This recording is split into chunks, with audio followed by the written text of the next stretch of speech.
Javier, para as pessoas que deram o play ou estão dando o play pela quarta vez, já que esse é o nosso quarto vídeo, e para quem está dando play pela primeira vez nesse nosso bate-papo aqui, afinal de contas, por que elas devem assistir esse vídeo até o final, meu caro? Cara, acredito que si ya llegaron aquí, ¿por qué no veo el final de historia, no? Pero fuera de brincadeira, acredito que minha impressão é que mais e mais clientes de manutenção que nós trabalhamos com ele e o nível de estresse que vemos na organização e na execução e a exigência demanda largas horas do trabalho ainda fora do horário laboral, fines de semana, cara, como um médico de emergência. Está on call 24/7. E acredito que talvez a gente que estava trabalhando ou chegou à manutenção não tinha essa expectativa que essa aí vai ser a demanda. Não é que não é importante e não tem que acontecer a todos os níveis, mas é uma manifestação muito grande dos conflitos que acontecem nesse ambiente. Tá? Então acredito que nós temos uma proposta de como melhorar e se funciona bem, como dizia Goldrich, as pessoas vão chegar o dia do primeiro dia da semana, segunda, e dizer, é segunda, caralho, vou a trabalhar. Felizes, contentos, porque não vão ser destruídos por o trabalho, não vão moer carne. Perfeito. E eu tenho convicção que a maior parte das pessoas que estão aqui já no nosso quarto vídeo sobre a implementação e a nossa experiência da teoria das restrições no ambiente de manutenção já te conhecem. Mas tem algumas pessoas que estão embarcando agora. E aí, quem és tu? Tenho a fortuna de haber conhecido a ele os anos 90. Empecé a trabalhar com ele, sin embargo, casi uma década depois, 2004. E nesse trabalho, acredito que vivi a oportunidade quando a empresa do Eli realmente decolou. Es decir, fue una estructura donde los errores cometidos en un pasado como empresario también fueron ajustados y a empresa, las personas entendimos, aquellos que estamos lá como socio global da empresa, fundador, considerado fundador da empresa. Cara, agora que estou pensando, se você olha no roster, ¿sí?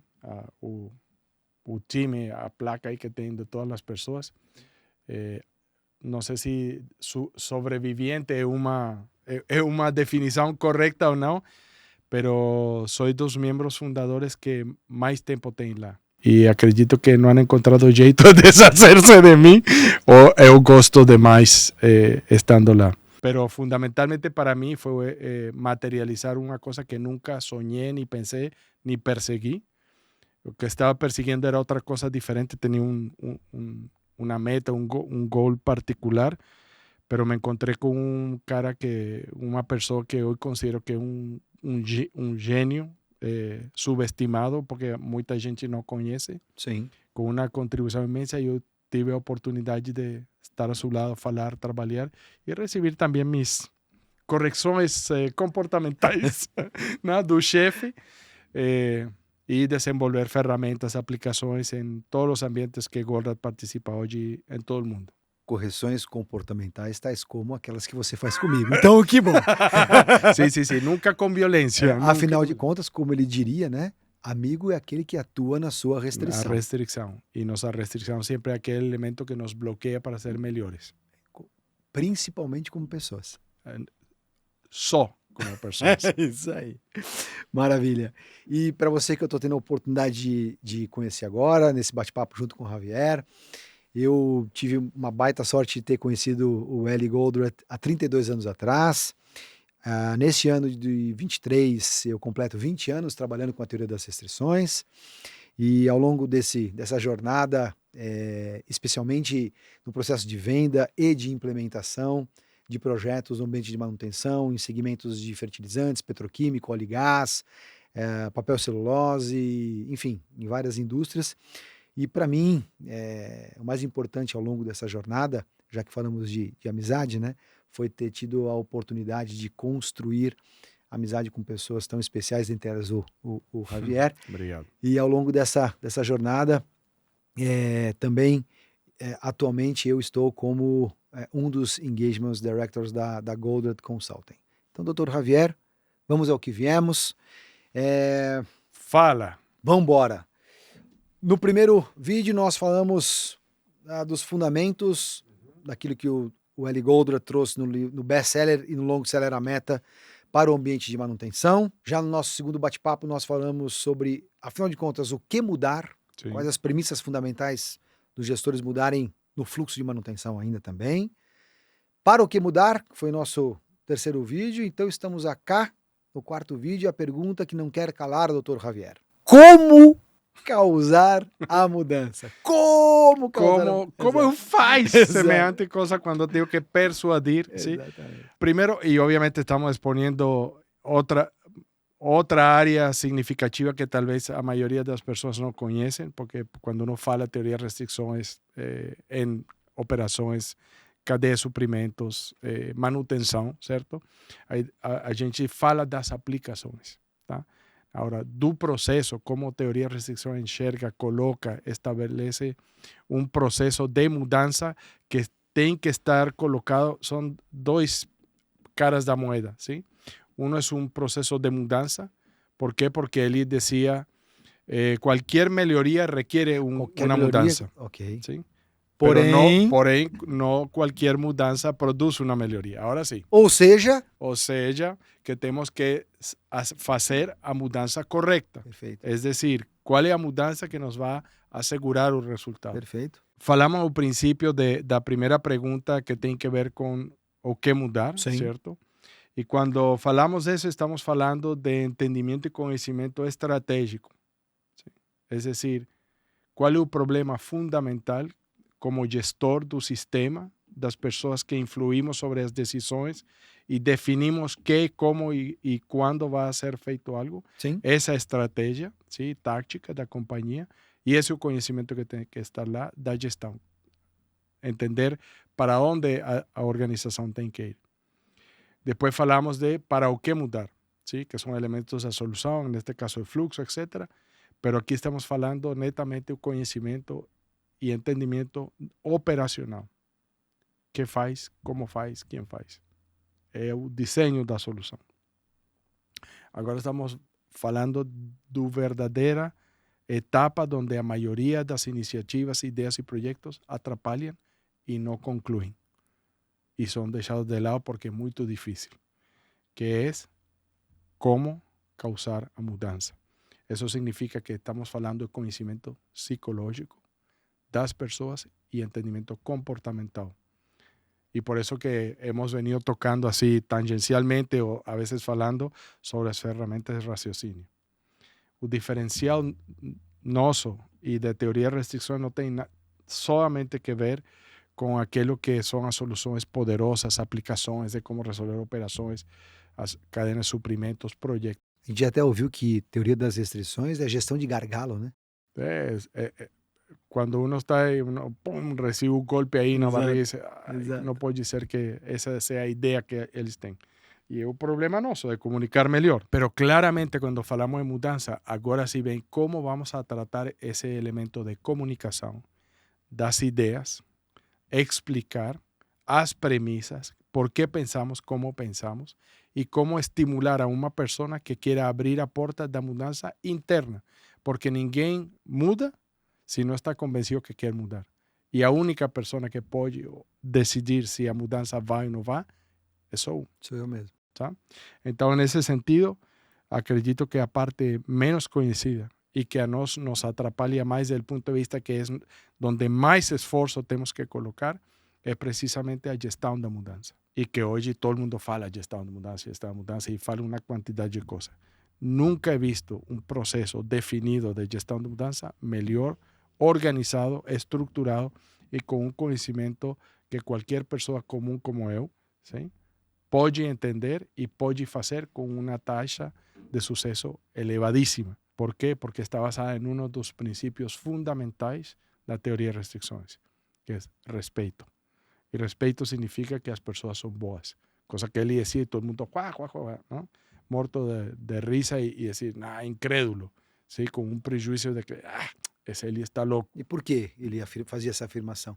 Porque ele dizia que se você está tratando de resolver um problema e só parte da premissa de que a pessoa é o problema, é decir, que as pessoas não são boas, que existem pessoas ruins e malvadas e que estão tratando de quebrar o sistema, então a única solução é mudar, trocar a pessoa. Pero então é um jogo de probabilidades, porque como você sabe que a pessoa, você não trocou um por outro? Exatamente igual. Entonces, a premisa do Eli, si Deming tenía razón y 94%, no sé cómo lo calculó, y por más que leo, nunca encuentro estadística, solo tenga a frase, 94% dos problemas das organizações radican nas regras do sistema. Es decir, as políticas que nós colocamos lá. Solo 6% tem que ver realmente com as pessoas que têm limite de competência, são incapazes, são incompetentes, ou não estão preparadas para... E mesmo essas são boas. Ainda assim, só que tem premissas erradas ou realmente tem algum tema psicológico que tem que ser atendido. Como diria o Matias Fischer, ainda existem os psicopatas por aí. Existem. Então, e olha, se você pergunta a qualquer psiquiatra que está lá, vai dizer, cara, no mundo a estadística é, temos 15% de psicópatas. Você tem. E tem alguma gente que, não vamos a falar de Trump, não quero ofender a ninguém, mas um exemplo que a vezes uno pensa, muita gente que tem muito poder, gente que são autócratas, etc., que são exemplos públicos vistos, uno diz, tem algo de psicópata. Alguém que se comporta assim, não tem respeito por outras pessoas, ou pareciera não ter respeito, de cuidado. Sim. Falando de isso, das regras do sistema. Do fluxo de manutenção. Sim, estamos falando do fluxo de manutenção em geral, daquilo que acontece todos os dias. Mas quando você coloca regras de como as pessoas vão a fazer, que vão a fazer, quem tem responsabilidade, que é a estrutura jerárquica, com descrição de cargos, roles, blá, blá, blá, fluxos operativos, você imediatamente empieza a colocar as restrições para aparecer. Quando falamos de causar a mudança e falamos, em realidade, de execução, sim? Muitos consultores e professores de Harvard terminaram escrevendo livro que dizia execução, era um tema aí de um dos livros, e é porque a dificuldade de fazer coisas acontecer. Então, se você não entende que você tem que conquistar o coração e a mente das pessoas para poder fazer uma mudança, você nem empiece. E se você não quer dedicar tempo a entender por que as pessoas pensam como pensam e ter a humildade de ouvir as críticas ou as opiniões e preocupações das outras pessoas, como você disse, desse corporativo até o cara que está pegando a chave aí, tratando de soltar a porca, não adianta. E a grande habilidade de uma pessoa que está liderando uma organização, seja de manutenção corporativa, seja uma planta operativa, e quer sincronizar e sacar maior proveito da manutenção que tem que ser feita, é eliminar os conflitos, as contradições que existem lá. Por isso que talvez a importância de um dos nossos vídeos anteriores sobre o consenso sobre o que mudar. Não somente é importante, sino que é parte da lógica. Ou seja, e você não decide que mudar porque você tem inspiração ou foi uma epifania que chegou de alguma parte. E se você quer realmente fazer essa mudança, você necessita a colaboração do resto das pessoas. E você não abarca, você não tem braço para cobrir a organização como um todo. Então, onde empieza o processo? A primeira parte do processo é que o time que está interessado em fazer a mudança, melhorar o desempenho, porque essa responsabilidade deles, como gestores de manutenção, pues tem que trabalhar para definir qual é o problema fundamental. Y ese problema fundamental puede ser exactamente el mismo desde el punto de vista de organización de manutención, ¿sí? Porque al final lo que falábamos al principio, ¿cierto? Parar o no parar. Ese es el dilema y por qué yo brigo con operaciones y con finanzas y con marketing, con ventas, porque soy un mal necesario. Porque hoy você me necesita porque algo quebró. O hoy você me necesita porque algo va a quebrar. Entonces ese tema de lidar y con el tema productivo, cuántas toneladas y caixas están saliendo por a planta. Fora as questões de legislação. Y legislación porque tema de seguridad, estamos hablando de Indiscutível. productos indiscutibles, eso no es comprometer ese cumplimiento y compliance de ese tipo de cosas, todo lo contrario. Si usted tiene más tiempo, es mucho mejor y mejor, o equipo no solamente fica bien y más productivo, sino que además cumple mejor porque aseguranza ainda mejor. Las personas tienen tiempo para cumplir con esa cosa y no lo ven como un desperdicio de tiempo de efectividad y para hacer lo que tiene que ser feito. Tá, entonces, o primero que tiene que acontecer es, tem que ser un trabajo de análisis y nuevamente, a base fundamental es causa-efecto. Y definir cuál es la contradicción y cuál es lo que nos denominamos círculo vicioso. Cuál es el elemento comportamental, o modo de operación que las personas y equipos de manutención tienen individualmente como equipo y relacionamiento con operaciones y con suprimentos y con recursos humanos, ¿sí? Con gestión humana. ¿Cuál es el relacionamiento que ellos tienen con finanzas y orçamento y todo lo demás y la directoría corporativa? ¿Cuál es el relacionamiento, un modo, un jeitão que ellos se comportan? Porque eso probablemente hay de ese jeito, asumiendo que esas políticas y premisas son válidas, terminan atrapalhando a melhoria. Considerando também os aspectos do mercado, né? Seja ora quando o mercado está em alta ou quando o mercado está em baixa, isso acaba tendo um impacto fundamental na produção, por consequência na estratégia da manutenção e no final do dia a comunicação e a clareza de para onde vamos e quais são de fato as regras que nós precisamos questionar acaba sendo fundamental. Sin duda, y olha qué acontece, el mercado va dictando cuánto de operación precisamos. Si la operación es menos necesaria, você necesita menos capacidad y tiene menos dinero ingresando en la compañía, aprieta todo. Y si você tem gente de manutención que no está siendo utilizada, a tentación es dimitir, recortar o equipo.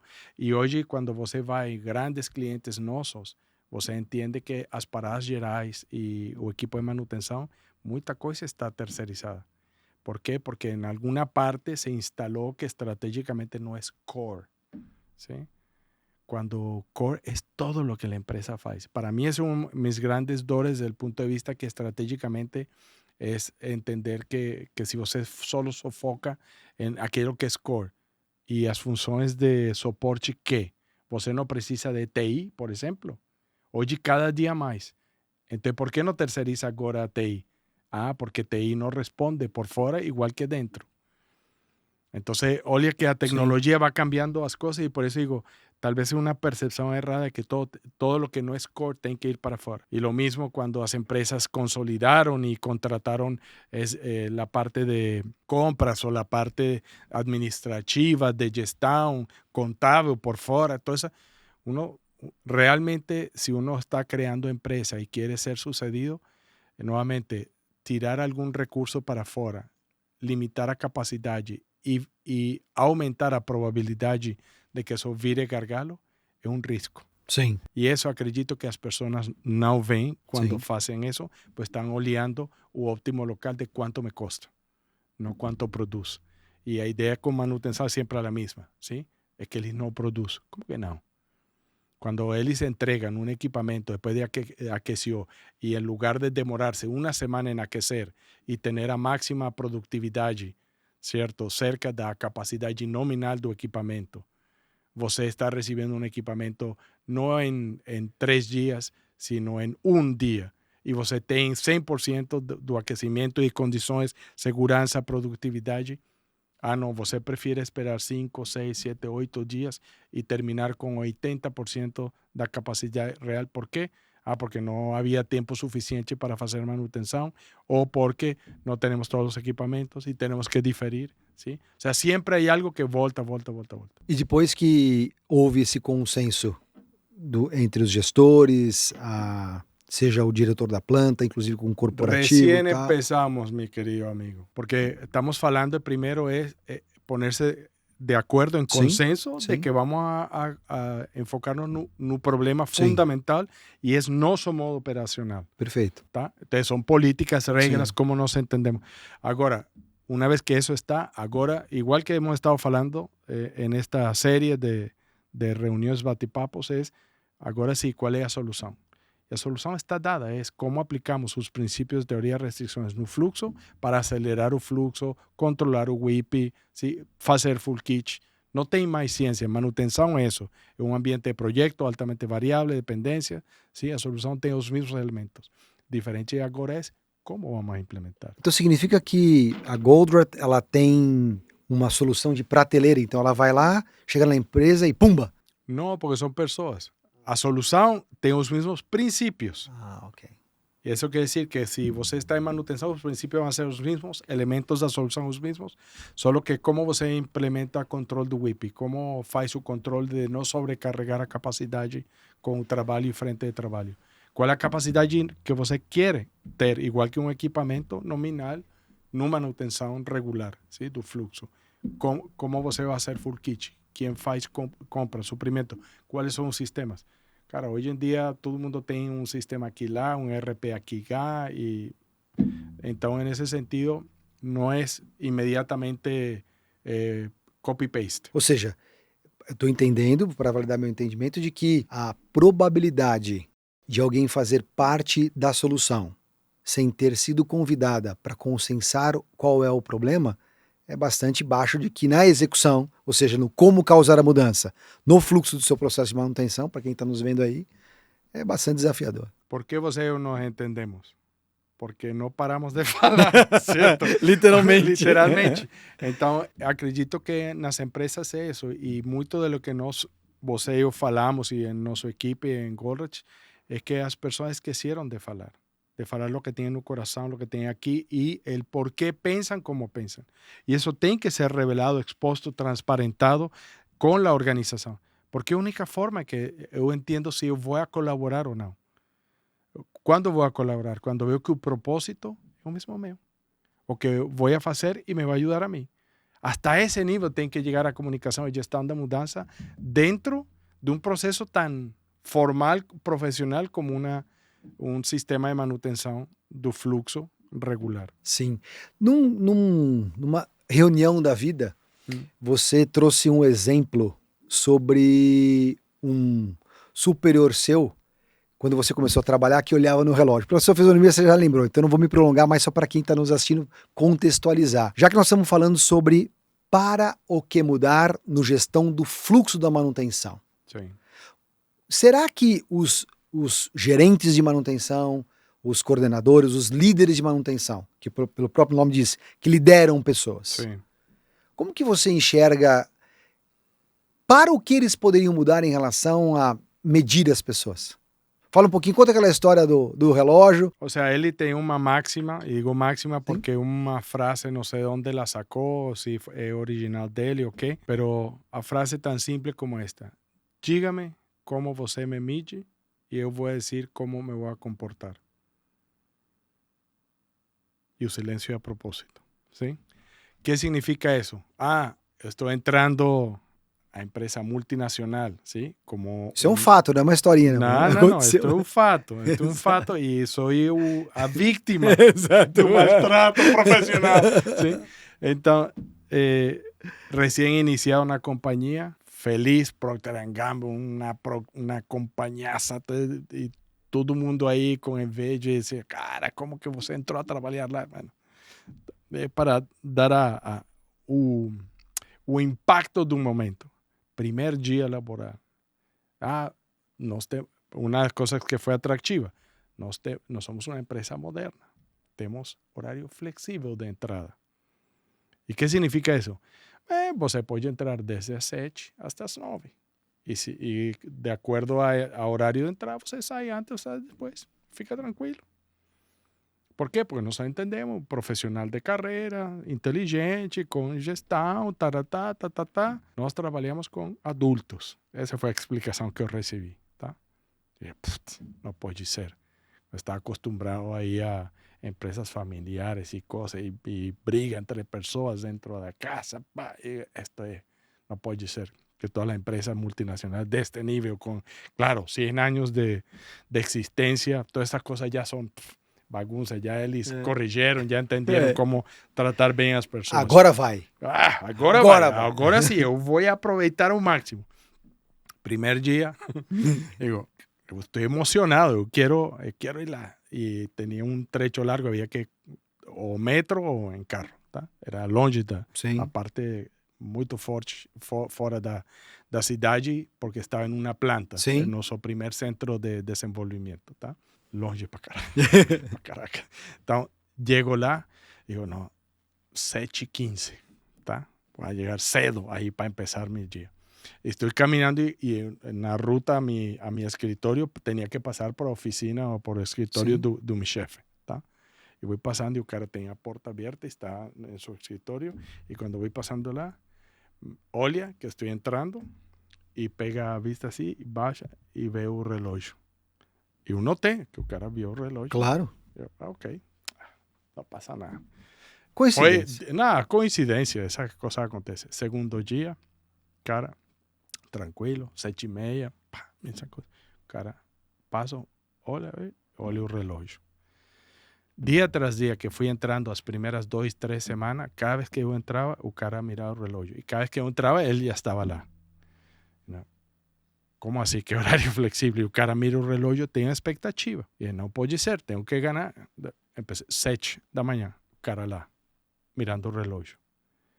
Pode ser. 6:45, cara lá. Empecé a chegar às 6:30. Era a única hora que ele já não estava. Então, você tem uma política escrita, explicada, formal, e você tem uma política informal que dita que o comportamento das pessoas. Realmente era necessário que eu arribara lá 6:30 da manhã. Tinha um trecho longe que recorrer, tinha que acordar muito mais cedo, certo? E atrapalhar toda a minha rotina da manhã que eu gostava de levar a minha filha à escola e todas essas coisas, tuve que mudar. E pues, cara, isso não tem sentido. Exato. A mim me trouxeram aqui para fazer um trabalho e tem horário flexível, eu vou usar o horário flexível. Afortunadamente, essa pessoa não durou muito, sim, foi promovida. E então tuve outro chefe que era outra coisa, sim.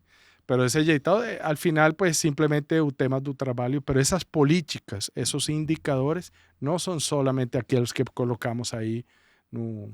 Temos outros clientes onde é interessante, estamos trabalhando com o processo da mudança e a gestão de operações, de produção, sim. En este caso, una industria téxtil mide metros. ¿Cuántos metros fueron producidos hoy? Y eso obviamente, mientras más metros, ¿cuáles metros? ¿Cómo produce más metros una operación en un mundo téxtil? Pega a tecelagem, que es más fraco, ¿cierto? Y es mucho más rápido en las máquinas. O pega aquellas piezas que son más simples, más rápidas de hacer. Pero essas não são as que necessita o mercado. O mercado necessita o mix. Sim. E então, qual é a medida de metros produzidos? A máxima. Qual é o serviço para o cliente? A mínima. Então, quando você vai e diz, não, tem que misturar. ¿Sí? Pesado, liviano, mediano, peças grandes, peças pequenas, com mais costura, menos costura. Ah, entendi. O desempenho não cambia. O que aconteceu? Seguimos cobrando metros. Sim. Tá? E as pessoas vão a fazer o que você cobra. Meu caro Javier, já que os nossos caros colegas já me informaram aqui no meu ponto que não existe, nós temos mais 5 minutos, agora eu vou desafiar o seu poder de síntese desses últimos... Não, já estou falando, mas acabou que os 5 minutos é menos que 5. Por que estamos fazendo tantos vídeos? Porque eu não tenho. Nem eu. Síntese. Na essência desse nosso bate-papo, como causar a mudança dos principais desafios dos fluxos de manutenção? Sim. Por que dói tanto pensar? E essa é a sua pergunta para fechar e eu sintetizar? Exato. Cara, dói pensar primeiro porque você requer energia, enfoque de eliminar as distrações das exigências diárias. É decir, você precisa foco. E para poder ter foco, você tem que ter o ponto focal. Ou seja, qual é o ponto onde eu vou colocar minha energia. E se não é feito o análise causa-efeito, pode estar enredado, olhando os sintomas. Então, nesse aspecto, quando a teoria de restrições funciona do mesmo jeito que o médico. ¿Sí? Partimos por os sintomas, que foi a parte de definir o que mudar. Depois, solamente quando temos a evidência que hemos identificado bem o ponto de alavancagem, que é o conflito medular ou o círculo vicioso, nós temos quais são as políticas e regras que vamos a mudar para produzir a solução. E esses são elementos da solução e a aplicação técnica aí do WIP e toda esta coisa, certo? Pero para gerar a mudança, e por que dói tanto pensar, é porque estamos falando novamente da parte mais difícil da gestão, que é o conhecimento psicológico. Eu tenho que aceitar que não conheço bem as pessoas. E o único jeito que você conhece bem as pessoas é ouvindo e olhando, em lugar de só falar. Depois eu me vou calar. Suponhamos que um ou mais insight que o Javier nos trouxe aqui, ou esses dois malucos, será que seria uma loucura, tanto o Javier como eu, sugerir para que você coloque em prática na sua vida e inclusive no dia a dia do seu trabalho? E se você tem interesse em conhecer, introjetar, implementar e gerar resultados sólidos e exponenciais com a teoria das restrições, o Javier, eu e toda a nossa equipe, nós estamos à sua disposição. Muito obrigado, Javier. Prazer.